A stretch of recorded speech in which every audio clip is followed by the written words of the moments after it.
My parents called a family meeting to demand I sell my new penthouse because my success was making my brother feel like a failure. They had no idea I already knew their little intervention was a desperate lie. So I set a trap of my own and let them walk right into it.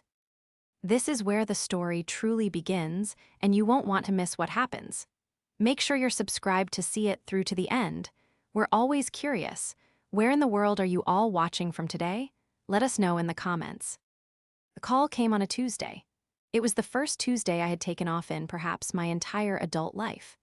I was sitting on a plush, velvet sofa that had cost more than my first car, sipping tea and watching the 10 a.m. sunlight flood the marble floor of my new penthouse.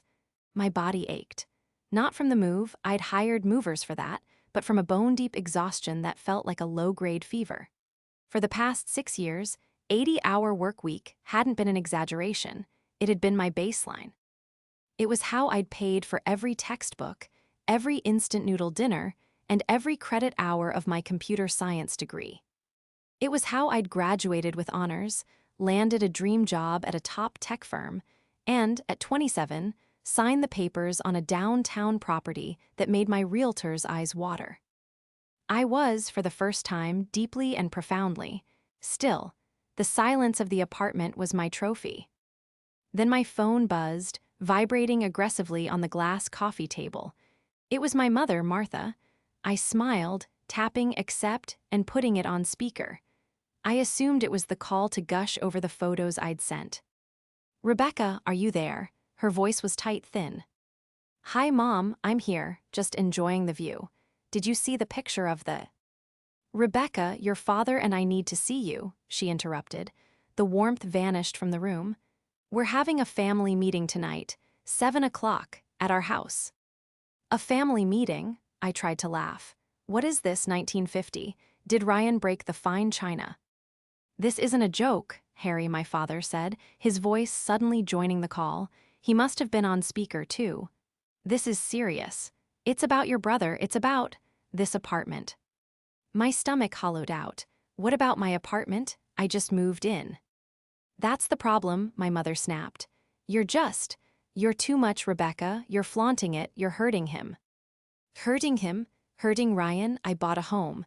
How does that hurt anyone?" There was a muffled sound, like my mother covering the receiver to hiss at my father. Then she was back, her voice dripping with forced, saccharine disappointment.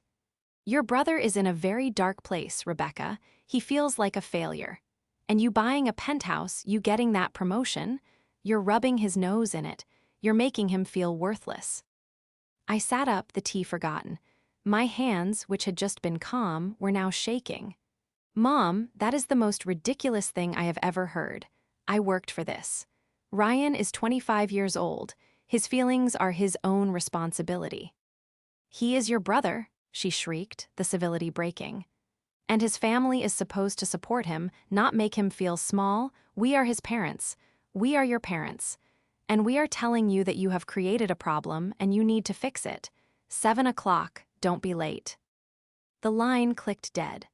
I stared at the phone, my reflection staring back from the black screen. A pale, shocked woman surrounded by the trappings of a success I was suddenly being told was a weapon. The silence I had cherished moments before now felt heavy, suffocating, and poisoned. I had just moved into my dream home, a place that was supposed to be my sanctuary, and my family had already found a way to turn it into a crime scene. The betrayal was worse than the exhaustion itself. The hours between the call and 7 p.m. crawled by. My beautiful, sun-drenched penthouse suddenly felt like a gilded cage. I paced the polished floors, my mind replaying every conversation, every choice. I had always been the responsible one, while Ryan was finding himself. A journey that involved a failed attempt at being a day trader, a disastrous stint as a music promoter, and a brief, expensive foray into lifestyle brand dropshipping. I was working. I'd worked weekends at a diner, coded for freelance clients until 3 a.m., and sacrificed every vacation, every party, every semblance of a normal 20s. My parents had enabled him every step of the way. His business ventures were funded by them, his rent, his car, his groceries, all covered by the bank of Mom and Dad. When I'd once, cautiously, asked if they were worried about his future, my mother had waved me off. "He's a sensitive boy, Rebecca. He just needs time to find his passion. You're different. You're tough." Tough was just another word for ignored. I changed out of my lounge clothes and into what I called my armor. A sharp, black blazer, dark jeans, and my hair poo. Led back into a severe, professional ponytail. If they wanted to treat this like a boardroom negotiation, I would dress the part. When I arrived at their house, the small, suburban tract home I'd grown up in, the tension was so thick I could smell it, like ozone before a storm. Ryan's beat-up car was in the driveway, naturally. I let myself in. They were all waiting in the living room, sitting on the faded floral sofa like a tribunal. My mother, Martha, her arms crossed. My father, Harry, staring at his hands. And Ryan. My brother looked pale and thin, but his eyes were sharp and resentful. He was wearing a new, expensive-looking hoodie. "You're late," my mother said. It was 7:02 p.m. "I'm here," I said, choosing to stand. "You said this was a meeting. What's the agenda?" "Don't be cold, Rebecca," my father mumbled, finally looking up. His face was gray with stress. "We're your family." "Then stop treating me like an employee you're about to reprimand. Mom, Dad, Ryan, what is this?" Ryan spoke for the first time, his voice a sullen monotone. "So, the penthouse is nice." "It is," I said evenly. "Must be great," he sneered, "looking down on everyone from your glass tower. Must make you feel real big." "Ryan, stop," my mother said, placing a hand on his arm. She turned to me, her expression one of deep, practiced sorrow. "Honey, look at him, he's miserable. Ever since you announced you bought that place, he hasn't eaten. He barely leaves his room. He told us. He told us he feels like there's no point in even trying anymore, that you've taken all the success." "Taken it?" I asked, my voice dangerously quiet. "Success isn't a pie, Mom. Me having a slice doesn't mean there's less for him." "It is to him," she cried. "He feels eclipsed. You've always been the smart one, the driven one. Can't you, just once, think about someone else's feelings? Can't you see what this is doing to the family?" "What it is doing? You mean what I'm doing? By working hard?" I stared at them, the sheer, profound absurdity of it washing over me. "What is the solution here? What do you want me to do? Apologize for not failing?" "We want you to sell it," my father said bluntly. The words hung in the air. I actually, truly thought I had misheard him. "You want me to what?" "Sell the apartment," my mother said, her voice firm now. "It's too much. It's a symbol of division. It's not healthy for Ryan. Sell it, get something more modest. Maybe a small condo out in the suburbs. Use the rest of the money, too, to help your brother. Help him get on his feet. It would be a wonderful gesture of family unity." I looked from my mother's earnest, demanding face to my father's weak, pleading one. I looked at Ryan, who was now staring at me with a greedy, hopeful glint in his eyes. They had rehearsed this. They had actually sat down and decided that the appropriate response to my life's greatest achievement was for me to dismantle it for the sake of my brother's ego. I felt a sudden, cold calm settle over me. The shock was gone, replaced by a sharp, analytical clarity. This wasn't about feelings. This wasn't about Ryan's depression. This was something else. This was organized. It was desperate. And they had forgotten one crucial thing. "This is insane," I said, my voice flat. "You're insane." "We're your family," my mother shrieked again. "You owe us, you owe your brother. We're the ones who supported you, who fed you, who—" "Who what?" I cut her off. "Who told me to be tough? Who let me work 80-hour weeks while I put myself through school because you were funding Ryan's passion projects? What exactly do I owe you for?" I turned and walked to the door. "I'm not selling my home, and I'm not coming back here until you've all entered therapy.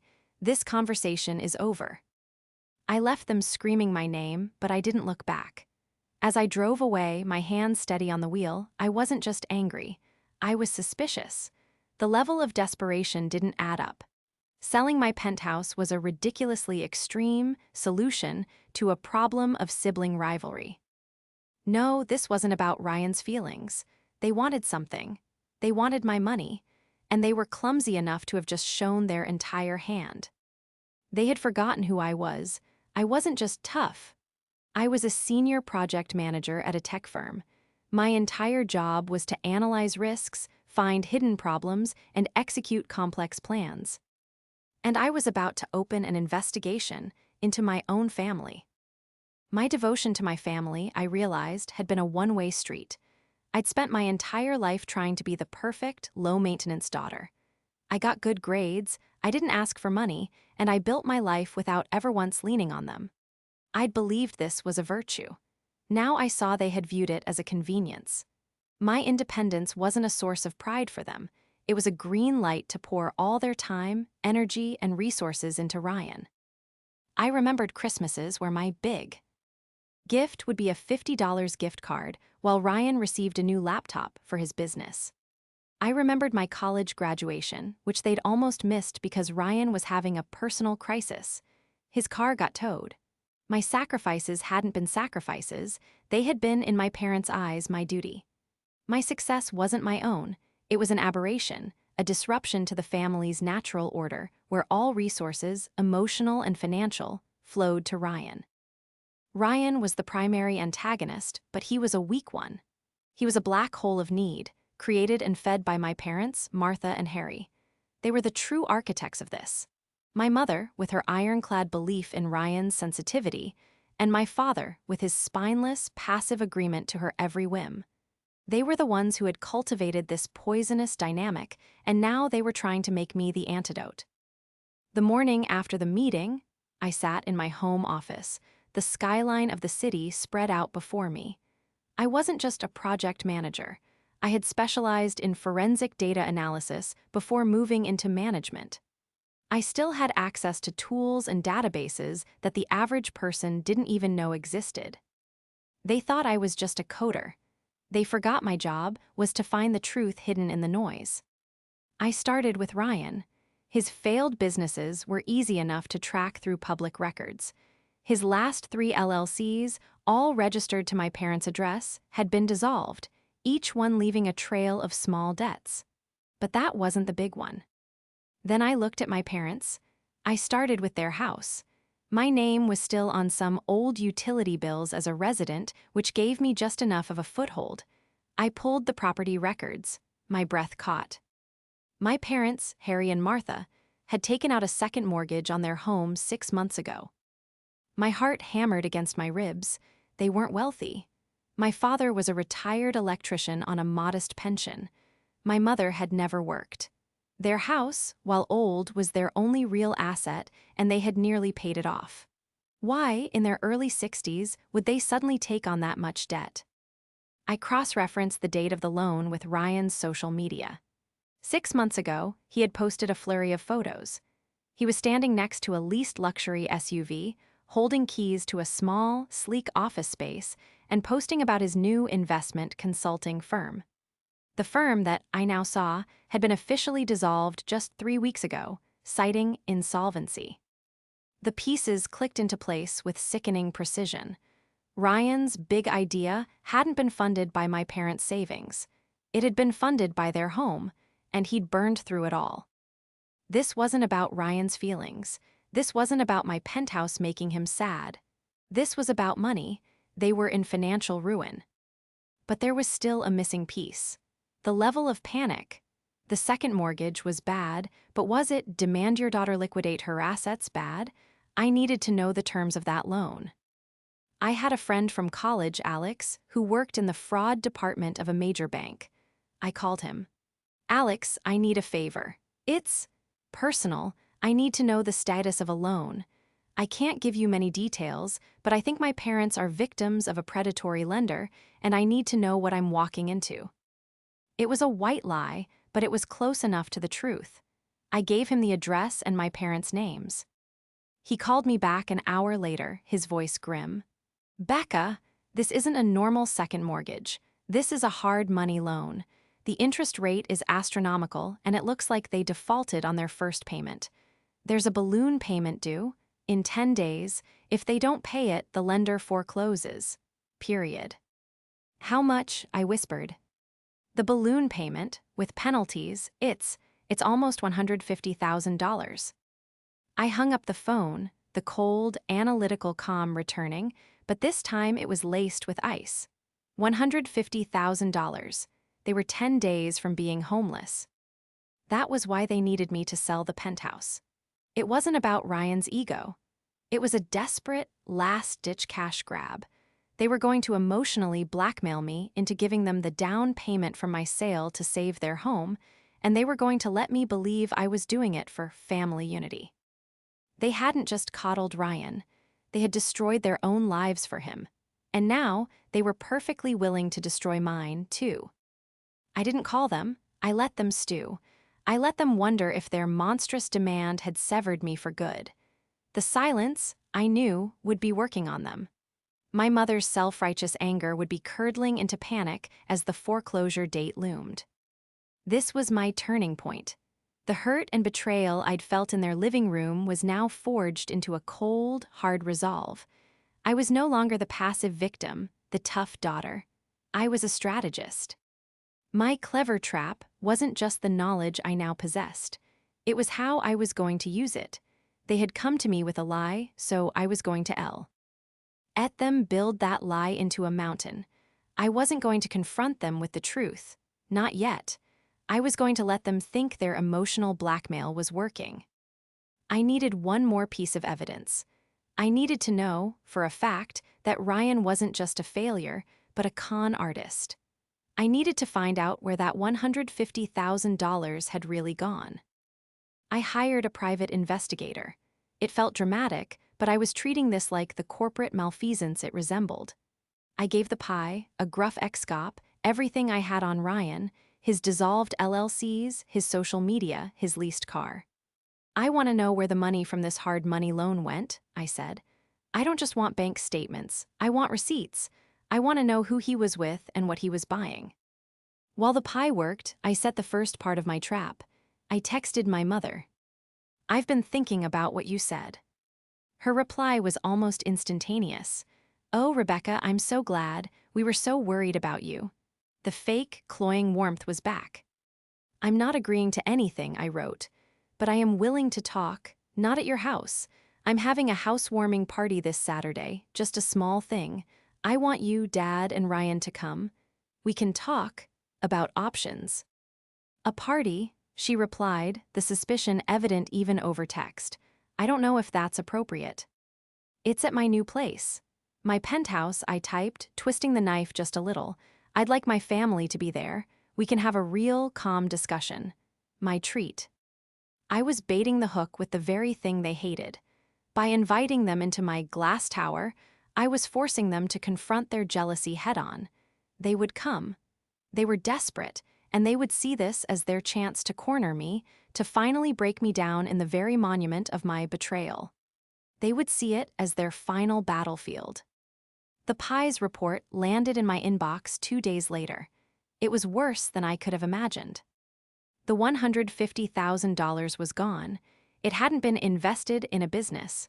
There was no office, no software, no employees.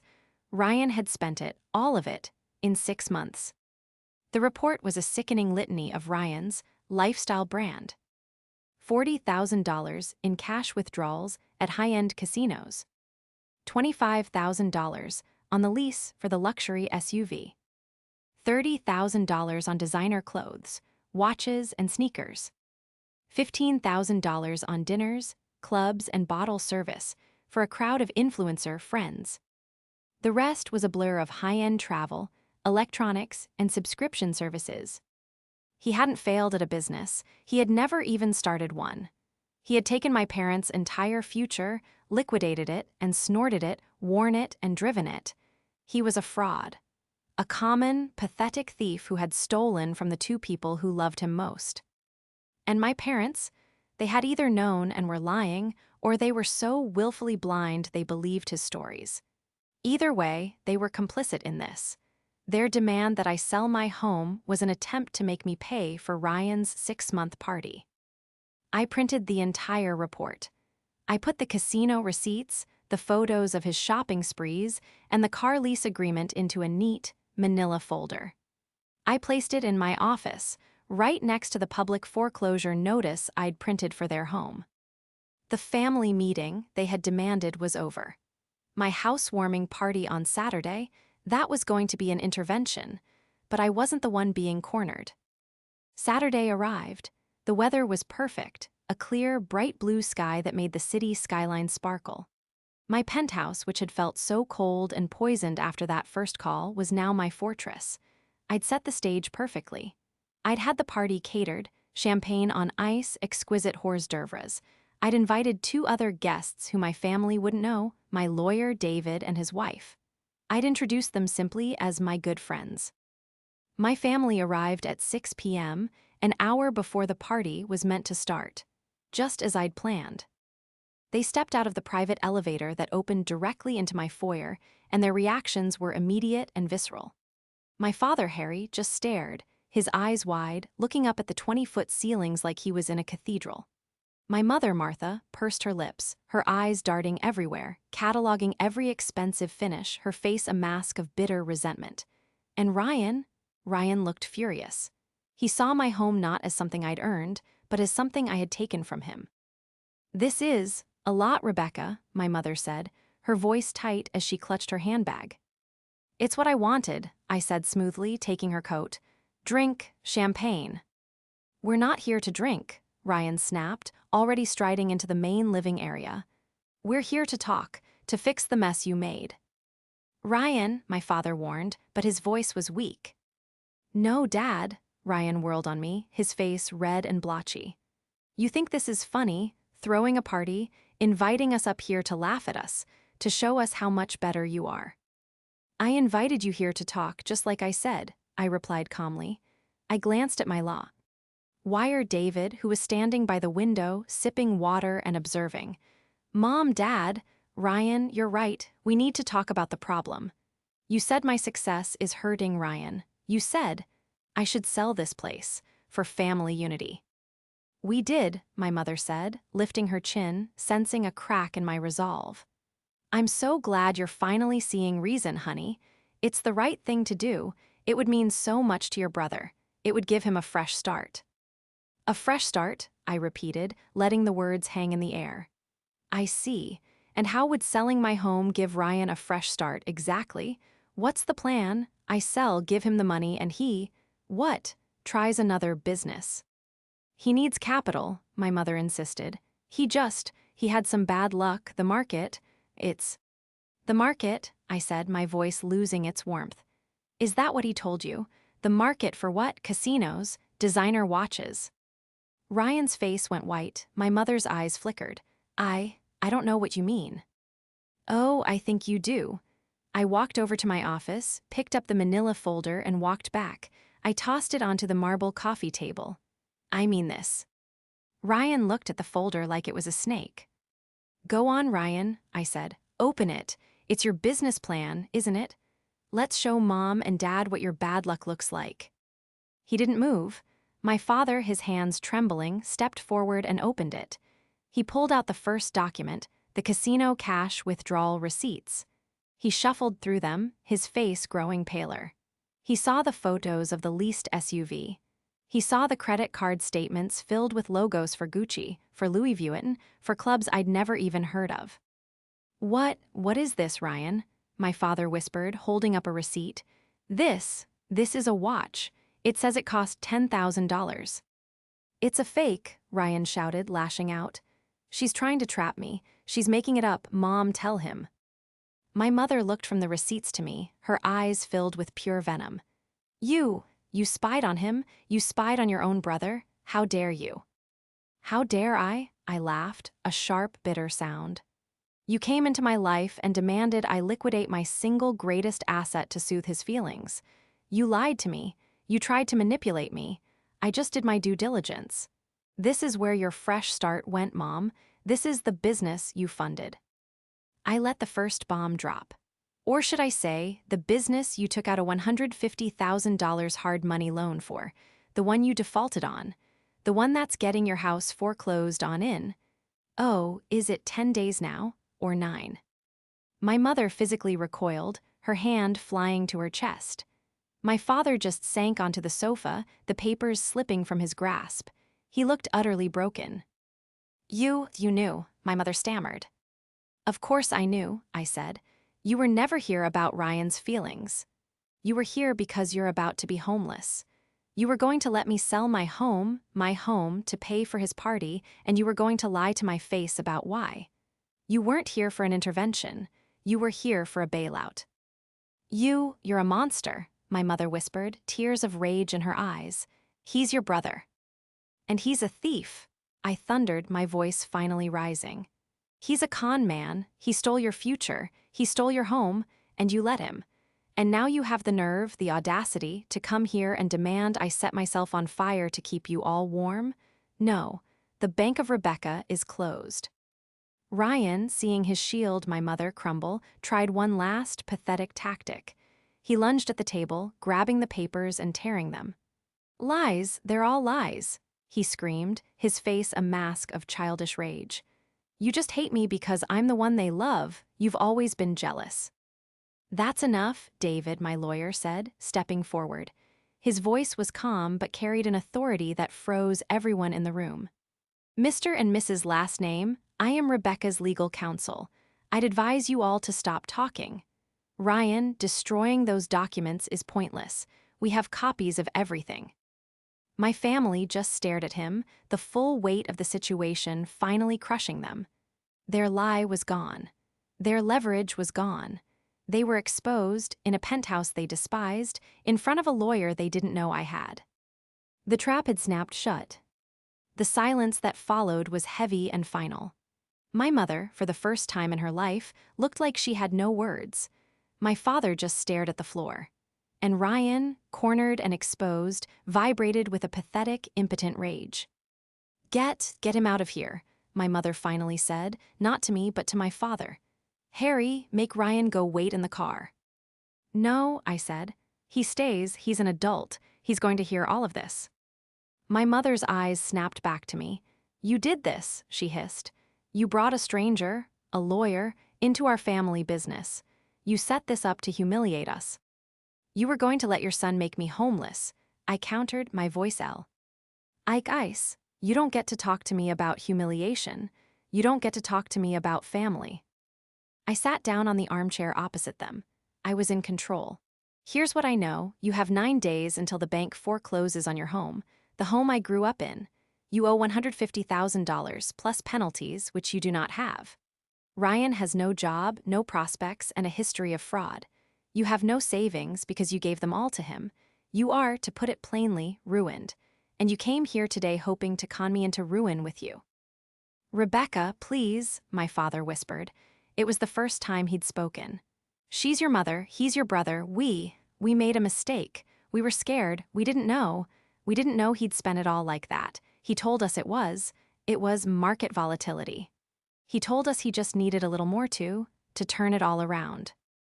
He lied, Dad, I said, my voice softening just a fraction. He has been lying to you for years, and you've been lying to yourselves. You chose to believe him because it was easier than admitting your sensitive boy is a 25-year-old predator. Ryan, who had been sulking by the window, finally broke. She's turning you against me. Mom, Dad, she's trying to poison you. I am going to turn it around. I have a new plan, a crypto venture. It's a sure thing. I just need a little more liquidity. This final, desperate lie was so transparently pathetic that even my mother flinched.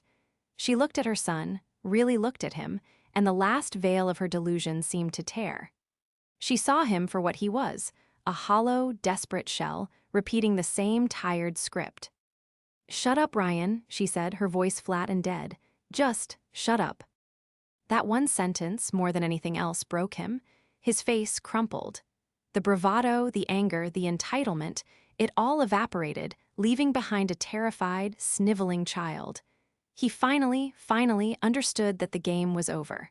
The well was dry. I now had my second, more powerful confrontation. This wasn't just about the pie report. This was about the future. Here is what's going to happen, I said, leaning forward. This is not a negotiation. This is my one and only offer. You will listen and you will accept. David, my lawyer, stepped forward again. What Rebecca is about to propose, he said, is incredibly generous. I have advised her against it, but she has chosen to offer it on several non-negotiable conditions. I looked at my parents. First, I am not selling my home, ever. Get that thought out of your heads. Second, I am not giving you $150,000. I am not paying for Ryan's bad luck. You will lose your house. You need to accept that. It is the consequence of your actions. My mother let out a small, strangled sob, but I continued. However, I said, I will not see you on the street. I will put a deposit down on a small, 2-bedroom rental apartment for you and Dad. 1 year's lease. It will be clean, it will be safe, and it will be all you get from me. After that, you will live on your pension. I then turned to Ryan. For you, you get 2 options. Option A, you are cut off today. No apartment, no money, nothing. I will, however, give my PI report to the police and let them investigate you for fraud and elder financial abuse against our parents. Option B, you will tomorrow morning enroll in a trade school. Electrician, plumbing, welding, I don't care. I will pay for the tuition, directly to the school. I will pay for your shared apartment with Mom and Dad for 1 year, and that's it. You will get a job, you will contribute. You will start behaving like an adult. If you drop out, if you miss a single class, the offer is rescinded and we revert to option A. You can't do that, Ryan whimpered. He's right, David, the lawyer, interjected smoothly. She can't force you to go to school, but she absolutely can forward her evidence to the district attorney, and I can assure you they would be very interested in your business activities. The room was silent. The family unity they had tried to bludgeon me with was now a weapon in my hand. I was offering them a lifeline, not the one they wanted, but the one they deserved. A chance for my parents to have a roof over their heads, and a final, last-ditch chance for my brother to not be a complete and total failure. The choice was theirs. My mother and father sat on my sofa, 2 shrunken, gray figures, completely defeated. The party was, of course, not happening. My lawyer's wife had quietly let the caterers go. The champagne sat warming on the counter. We will take it, my father whispered, not looking at me. We'll take the offer, Rebecca, thank you. What? Ryan shrieked, whirling on my father. Dad, no, you're letting her win. This is our money she's playing with. Her success came from us. We raised her. We paid for. You paid for nothing, I shouted, finally standing up. The last thread of my patience had snapped. I paid for everything. I paid for my food, my books, my tuition. I paid for it by working 80-hour weeks in a diner while you were. What, Ryan? What were you doing at 19? Oh, right, trying to be a DJ. Using Mom's credit card to buy equipment. Rebecca, my father started. No, I'm done. I am done being the quiet, tough one. You want to know why I'm successful? Because while you were teaching him it was okay to be a sensitive, coddled failure, I was learning how to survive. While you were bailing him out, I was building a life. I didn't take success from anyone. I earned it, and you are not taking it from me. I pointed to the door. This is the final meeting. You will take the deal, or you will get out of my home, and if you get out, you will never, ever speak to me again. David will be in touch tomorrow with the lease for the apartment and the enrollment forms for the trade school. Decide. Now. This was the showdown. Not the one they had planned, full of tears and emotional manipulation, but a real one. A cold, hard financial and legal reckoning. My mother, Martha, looked at Ryan. Her face was a ruin of conflicting emotions. I could see the decades of love and enablement warring with the fresh, raw, agonizing betrayal. She saw her son, red-faced and trembling, a 25-year-old toddler.